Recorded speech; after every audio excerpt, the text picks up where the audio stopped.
Nako mga parente, ang ganda na po. Napaka liwanag po rito sa loob. Ayan.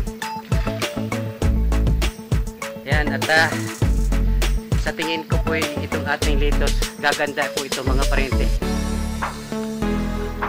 Ayan. Oh, napaka liwanag po mga parente. Kumaliwalas po yung ating greenhouse kasi hindi na po nangingitim yung para bagang laging umaambon o maulap. Ayan, at sana po at ako naman po kampante na gaganda po itong ating litos mga parente, kasi wala po ibang dahilan kung bakit ito po naging leggy o parang payat, kasi nga sa kakulangan po na sikat po ng araw. Kaya walang duda, ito po gaganda na po ito mga parente. Ayan.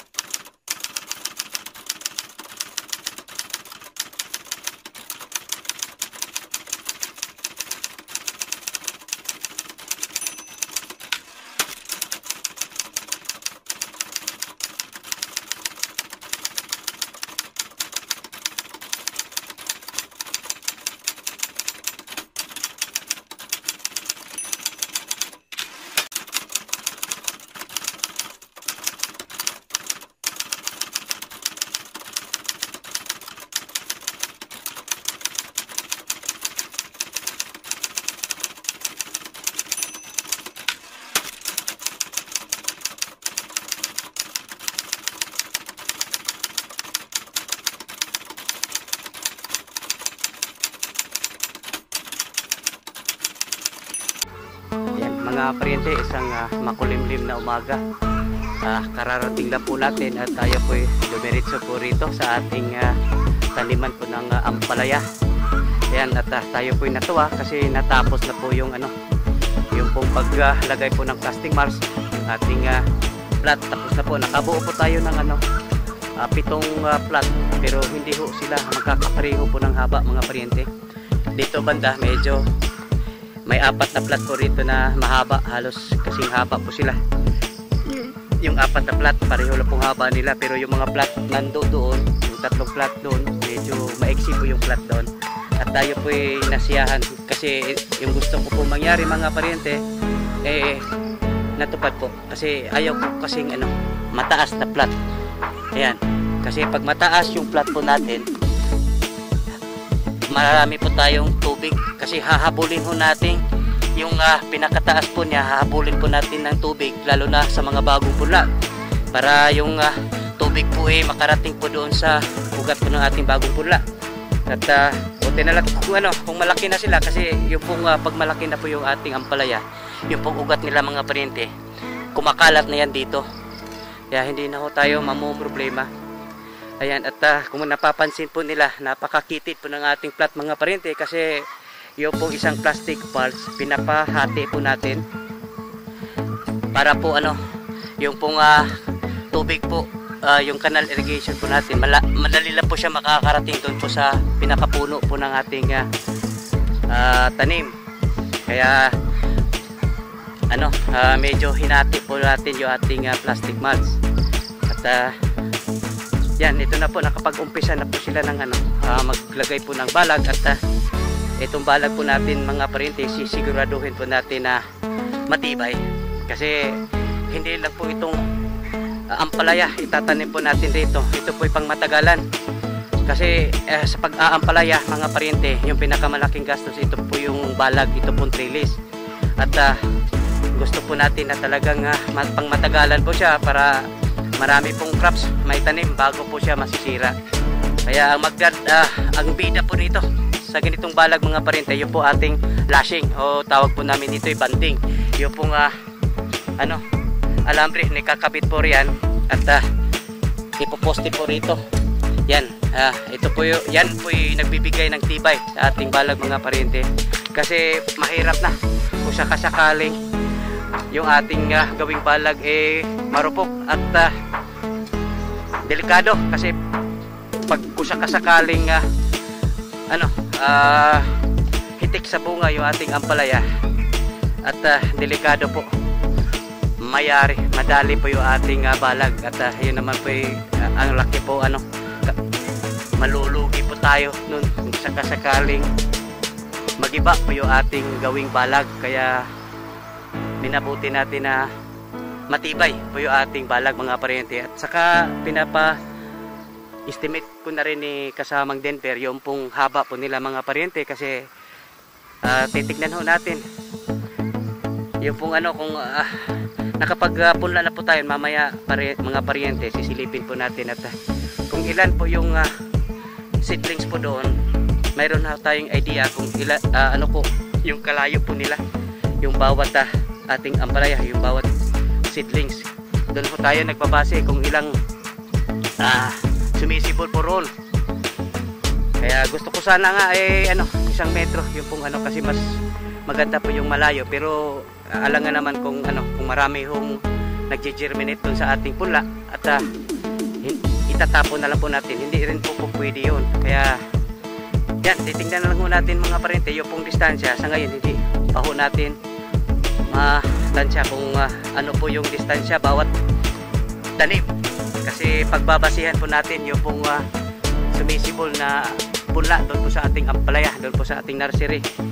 Ay mamaya po isisilipin po natin. Ayan. At ang ganda mga paryente. Hindi nga ito kalakihan, pero hindi naman ho tayo talagang pero sa ating farm mga paryente, ito po yung tinuturing ko na main crop po natin, ampalaya at saka talong. Pero hindi ho tayo nagtatanim ng maramihan. Hindi tulad po nung araw na talagang yung taling po natin mga paryente, napaka lawak po ng ating tinaniman po ng talong. At yun po na po tayo noon, baga nagkaroon po tayo ng aral, kasi ang nangyari po mga paryente, sa sobrang dami hindi na ho maibenta lahat, marami pong nasisira, at saka kung maibenta man lang halos binibigay na lang po natin. Kaya yung gagawin ko po rito, yung katamtaman lang mga paryente na kayang i-manage po ng ating sales na maibenta, at hindi ho tayo mababarat doon po sa ating pinagbibintahan. Ayan. Ayan mga paryente, sisilipin po natin ito pong ating mini lagoon, kasi yung usapan namin ng manager doon po sa kabilang farm, kahit 2 oras lang, 2 oras tapos pahinga, 2 oras na naman, kailangan mapasukan na po ito ng tubig para kung sakasakay mayroon na po mga paryente. Halos nakaano na po siya, kalahati na po. Yan, ito po yung ating tubig lagoon mga paryente. Ito po yung nanggagaling, ito po yung ma-overflow doon po sa ating biogas. Kaya pinapahanda ko na po ito mga paryente, kasi medyo papasok na po yung tag-init, kahit hindi pa po dumarating po yung ating bomba, at handang-handa naman po yung ating pump house. So ito, ganito po karami mga paryente itong ating mini lagoon po rito. Hindi lang masyadong malalim, pero marami na po ito mga paryente, at ito talagang magagamit po ito mga paryente. Kahit sabihin po natin ilang araw na walang ulan o sobrang init, yan, mayroon na po tayong magagamit sa tag-init mga paryente. Ayan. At yung pamamaraan po natin nito mga paryente, ito po ay gawin po nating canal irrigation. Yan. Ito po yung ating unang makinabang po nito mga paryente. Ito po yung ating kalamansi. Kaya yung target po natin mapanatili na laging hitik sa bunga po itong ating kalamansi, regardless po sa panahon, mainit man o maulan. Kaya ang gagawin po natin dito mga paryente, yung pong gitna po nitong ating kalamansi, dito po natin ipapadaloy po yung tubig lagoon na yan. Kasi yung pong ugat po nitong ating kalamansi mga paryente, dahil malalaki na sila, yan po yung nagpang-abot na dyan sa gitna. Ayan. Yan na lang natin ipapadaloy sa gitna itong tubig po natin dito. Kung sakasakaling hindi na ho tayo makakaranas po ng yung ulan. Ayan. Mayroon na po tayong tubig. Kaya yung target po natin mga paryente, maging consistent po yung ating kalamansi. Ayan, kahit tag-init mga paryente, gawin po natin hitik pa rin po siya sa bunga kasi wala ho tayong problema sa patubig. Ayan.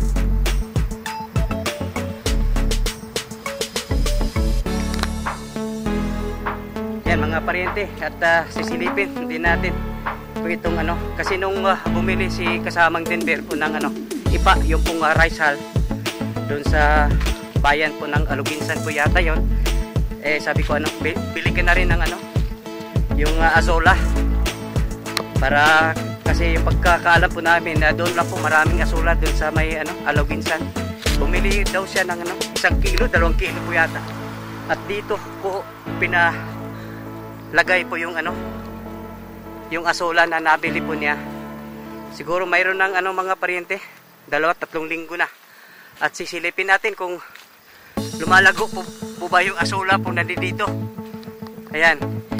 Yung tangke nga pala nito mga paryente, ito po ginawa po natin nung araw, ginamit po natin nung canal irrigation. Kaso mga paryente, sa lawak po ng ating gulayan po rito, hindi ho magkasya po itong ano, yung ating ginawang ano,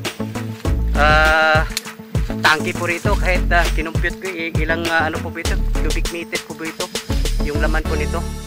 Pero hindi ho kayang makapag-supply po sila doon po sa ating gulay po nung araw. Kaya nalagyan po nga nung araw ito ni ano, kasamang Ernie na ginawa po niya itong face pan. Kaya medyo way bintas height mga paryente. Sisilipin lang ho natin kung lumalago po ba yung ating azola. Naku mga paryente, napakataba yung azola po natin, oh. At punong-puno na sila mga paryente. Ayan. Ang ganda ho kasi ng location po kasi rito mga paryente, kasi naaarawan at saka nasisilungan. Yung pagkakaalam ko, yun po yung gusto ng ano, ng azola. Ayan mga paryente. Ang ganda po ng azola po rito. So wala ho na ho tayong problema kung matatapos na po yung ating azola pans po dun sa ating free range. Mayroon na po tayong ano, mailagay na azola. Ayan, punong-puno po siya mga paryente, kasi tingin ko may 3 linggo na. At 1 kilo, 2 kilo lang yata yung binili po niya. At ganito po siya kadali na lumalago mga paryente. Ganito po siya kadali mag-multiply. Ayan na, punong-puno po. Ayan mga paryente, sisilipin po natin. Ito po yung ating greenhouse, kasi nung nakarang linggo yan, pinapalinis ko po yung bubong mga paryente. Mukhang lumiwanag po sa loob mga paryente. Mamaya papasok po tayo. Yan, talagang malinis na malinis. Pati na rin po yung gilid po mga paryente. Yung mesh net po dito sa gilid malinis na. Ayan. Dito sa kabila hindi ho nalinis daw yung ano, mesh net po rito sa baba, kasi nga ay nasira po daw yung ano, yung pong ating nozzle po doon sa ating ano, sprayer. Pero pag mapalitan po ng nozzle po yung ating sprayer, mapalinis na rin po natin itong gilid po mga paryente. At tayo po papasok at makikita itong loob po ng ating greenhouse. Ayan. Nako mga paryente, ang ganda na po. Napaka liwanag po rito sa loob. Ayan.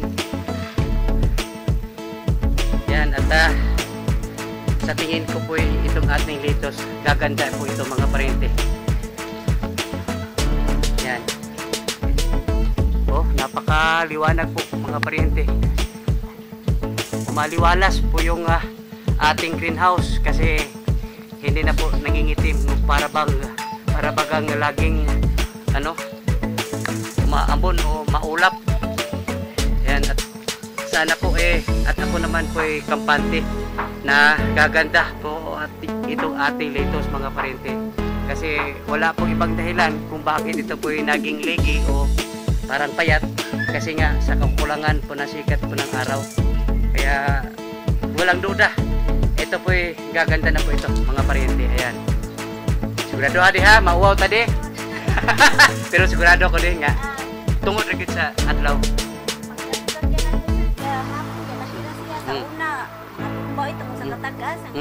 Tikling lagi, tikling.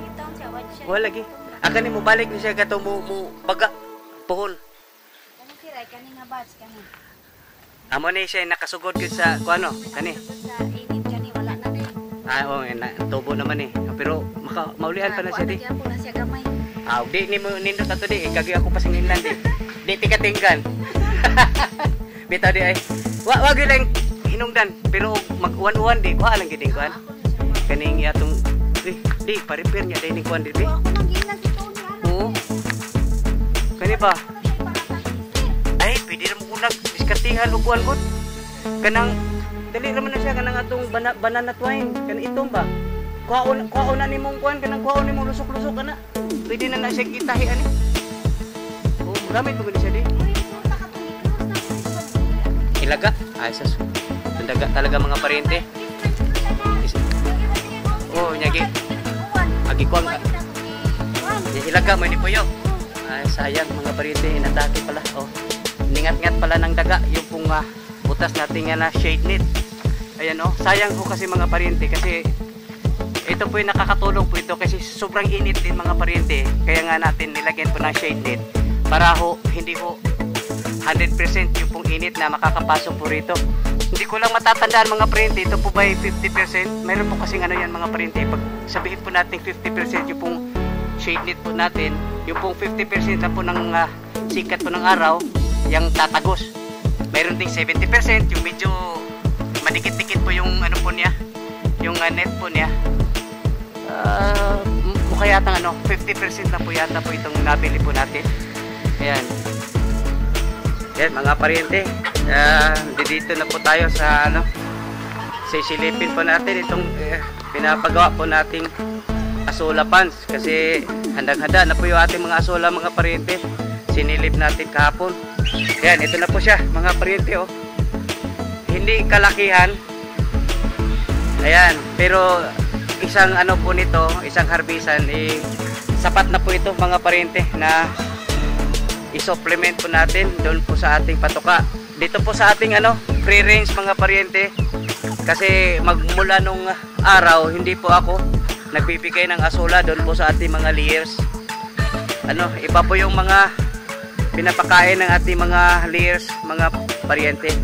Mayroon naman po tayong magagaling na nutritionist. Sila po yung nag-formulate ng ating layers, yung mga laying mask po natin. Sila pong nagkumagawa, yung ating magagaling na nutritionist. Kaya magmula nung araw hindi po ako naghalo po ng asola doon po sa ating layers. Dito lang po sa ating mga growers mga pariente. Ito po yan po yung pagkain po nila nung araw.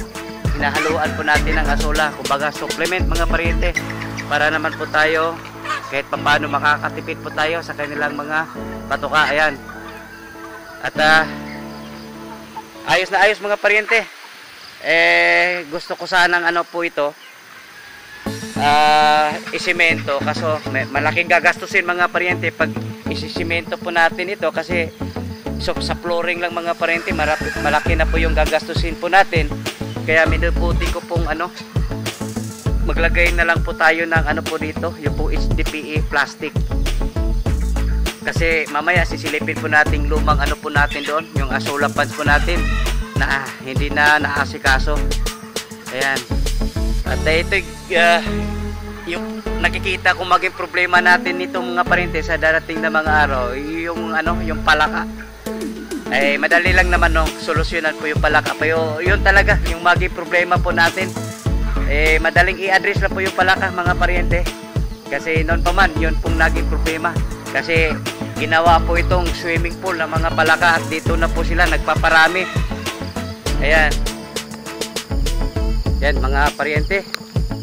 Sisilipin natin saglit. Ito po ating lumang asola pans. Titignan natin yung pong liner po niya, yung HDPE plastic kung magagamit po natin. Kung may tubig pa po siya hanggang ngayon mga pariente, ibig sabihin wala po siyang tagas, wala pong butas. Magagamit po natin yan, yung HDPE plastic na yan. Ayan, ito po yung ating asola pans. Mayroon po tayo po dito, tatlong malalaki ganito. Pero yung laman po rito mga pariente, ito po yung mga na hindi na po ito azola, ito po yung mga duckweed. Ayan.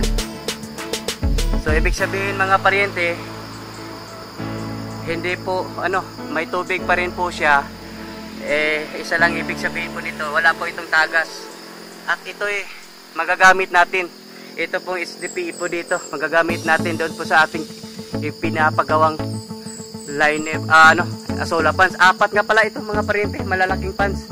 Ayan may kalayuan po kasi itong mga paryente doon po sa ating range area, kaya tinamad po sila dito magpunta.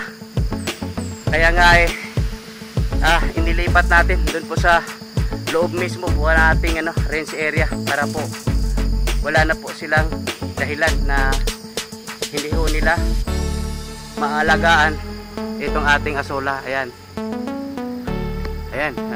good morning mga paryente. Time check, alas 6 po ng umaga.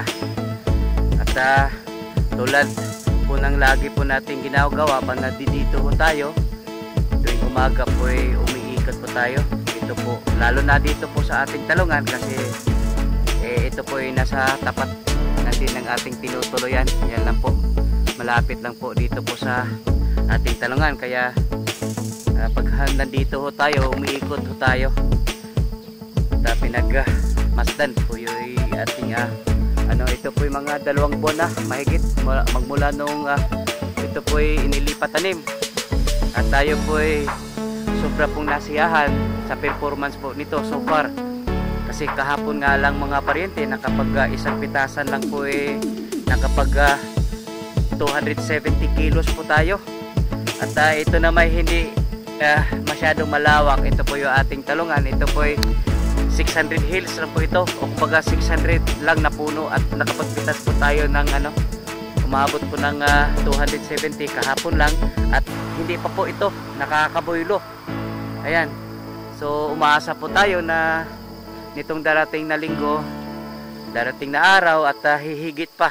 At tansya ko nga nung araw isang pitasan baka aabot tayo ng 200, lagpas na po tayo doon mga paryente. At maaari siguro aabot pa tayo ng 300, isang pitasan lang mga paryente. At sa isang linggo po 2 beses po tayo magpitas, kaya yung 600 kilos maaring makukuha po natin yan sa loob ng isang linggo. Ngayon naman po sisilipin po natin mga paryente. Ito po yung ating punlang ampalaya, at saka yung po ating punlang papaya na nasa seedling bag na ngayon mga paryente. Ito po ating ampalaya, ito po yung mga isang linggo na, kasi pinunlan namin ito noong nakaraang linggo pa. Ayan, at ito na po sila mga paryente.